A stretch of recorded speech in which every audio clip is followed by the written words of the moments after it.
This is the Helpful Lockpicker here. The video I have for you today is on how to rekey your door lock if you do not have the key.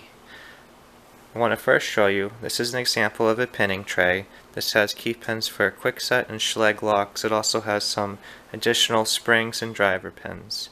You can buy a smaller version of this online pretty cheaply for basic home rekeying needs. Then I have the lock we're going to rekey. This is a Defiant brand lock. It's a quickset. It's just a regular residential deadbolt, a repinning tray, and then I have a key blank, the key we're going to repin to, a set of tweezers, two plug followers, an aluminum and a plastic one. These plastic ones are cheap and readily available. A core shim, a pickle fork. This helps remove the clips on back of some of the locks, but we may not need it today. But this is an example of something you may need. A digital caliper, which can make measuring the key pins a lot easier. A Sharpie, and a key gauge. Now, if you don't have a pinning tray, what you can do is you can just take a piece of corrugated cardboard and just peel it back. Then you can use that as your pinning tray, and you can put each pin in and it will hold them separately very nicely. The first thing we're going to do is try to shim this lock open since we do not have the key. In order to get this lock taken apart, the lock will need to be opened.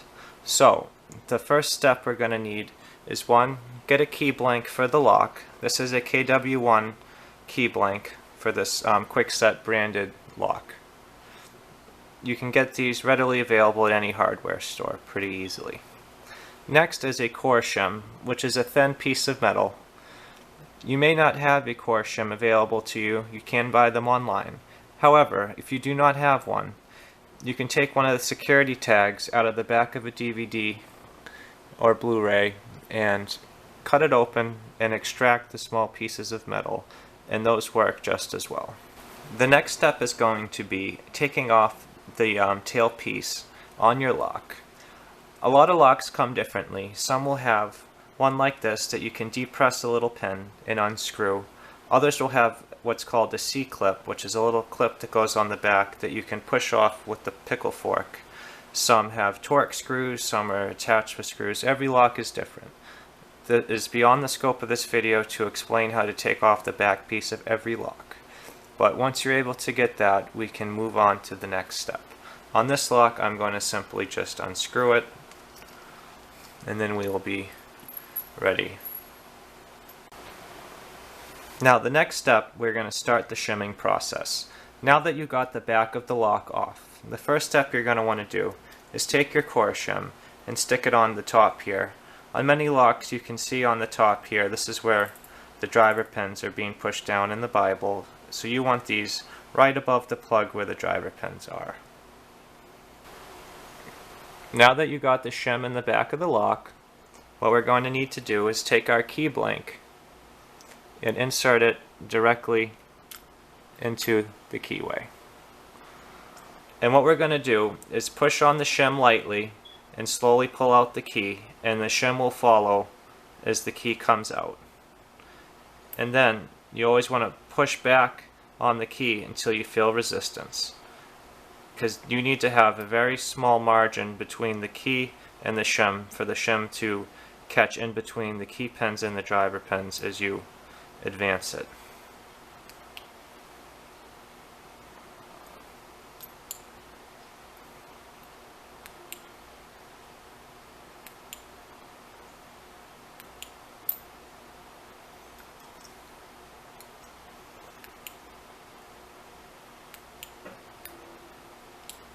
And now the lock has successfully been shimmed open. You can see as evidenced by the core turning. Now that the lock is open, you can remove the shim, and we will proceed to the next step. Just be careful, now that the back's off the lock, you do not want to push the cylinder out accidentally.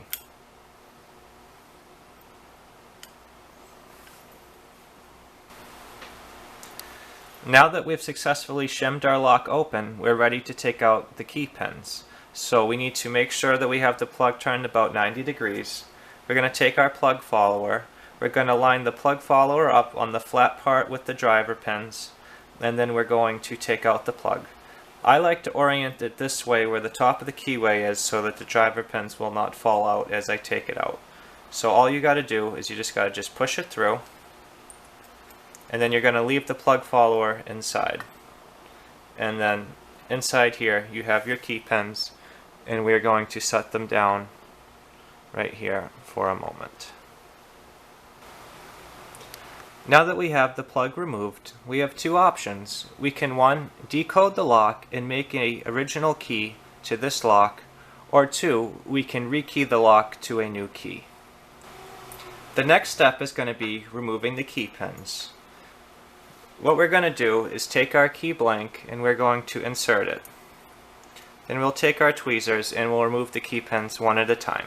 Key pin 1 is the one closest to where the blank inserted. So we'll take out key pin 1 and we'll put it right in chamber 1. Now 2's not able to be grabbed, so we'll just drop that and put it in pin 2. Same for pin 3.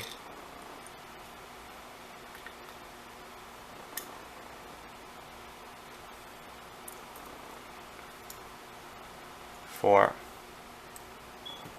and 5.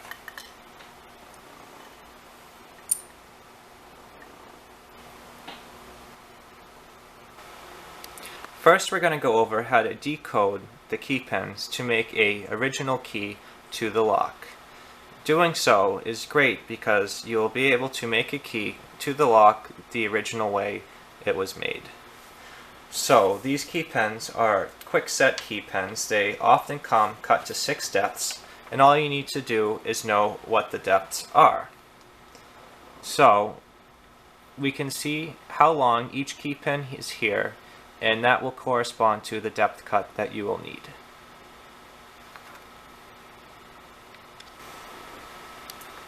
The easiest way to measure the length of the key pins is to buy a digital caliper.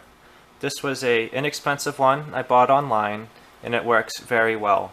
So the first thing we need to do is measure the key pin, and then we will write down what the cut is. I have my piece of cardboard here handy, and I will write it down with the marker. So we're going to start off with key pin number 1, insert it into the caliper, and that is 0.245. So 1 is 0.245, and we will do this going down each key pin.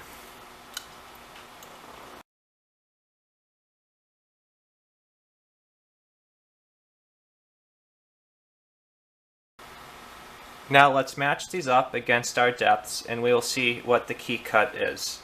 So number 1 is 0.245, which is closest to a 4.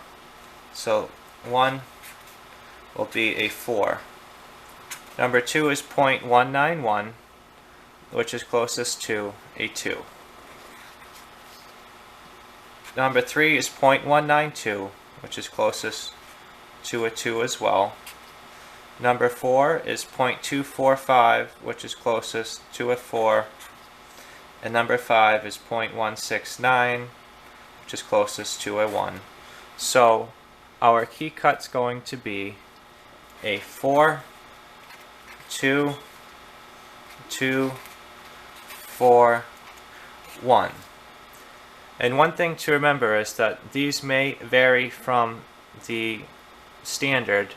However, a deviation is expected because manufacturing tolerances are not 100%.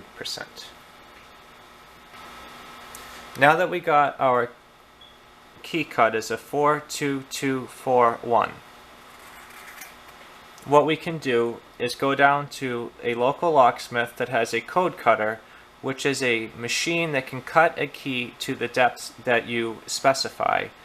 You will go down and say, I would like a KW1 key cut to 42241, and they will be able to make a key to your lock.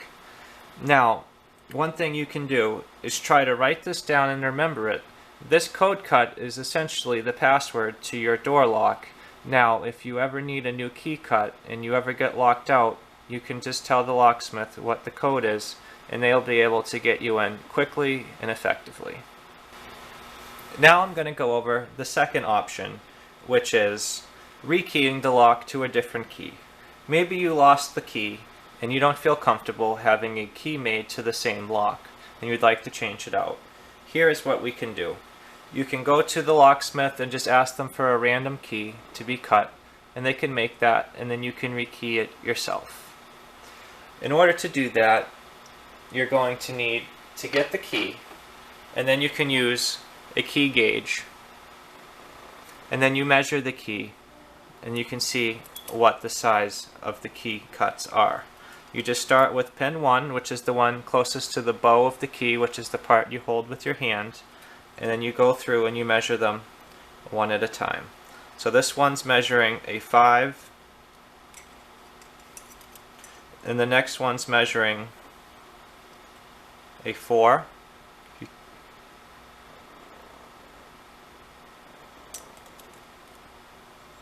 and then the next one's measuring a 1,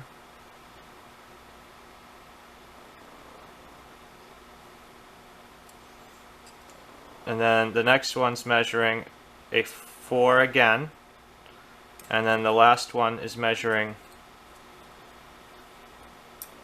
a 3. Now we can write down that now so we will not forget. We got a 5, 4, 1, 4, 3. And as last time, remember that that is essentially the password to your key.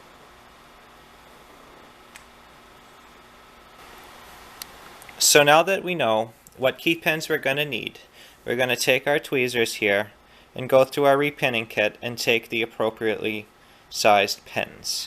So we have a 5, 4, 1, 1, 3. So I'm just going to go into my tray and grab them.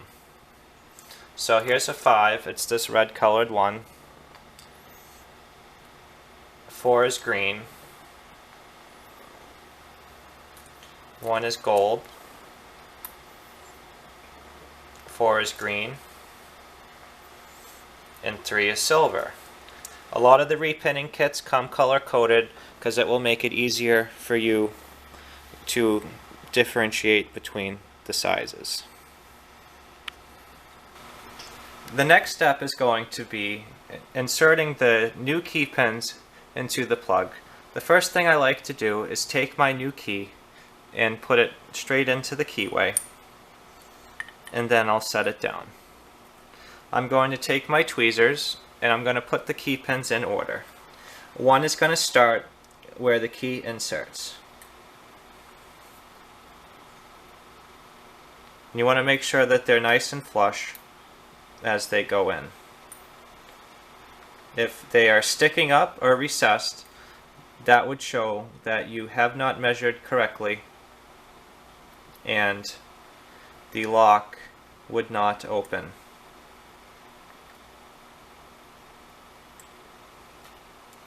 Now you can see that the top is nice and flush, and this is the working key with the working key pins.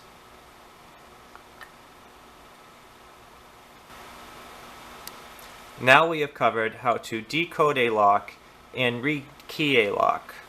The next step is going to be reinserting the plug back into the lock.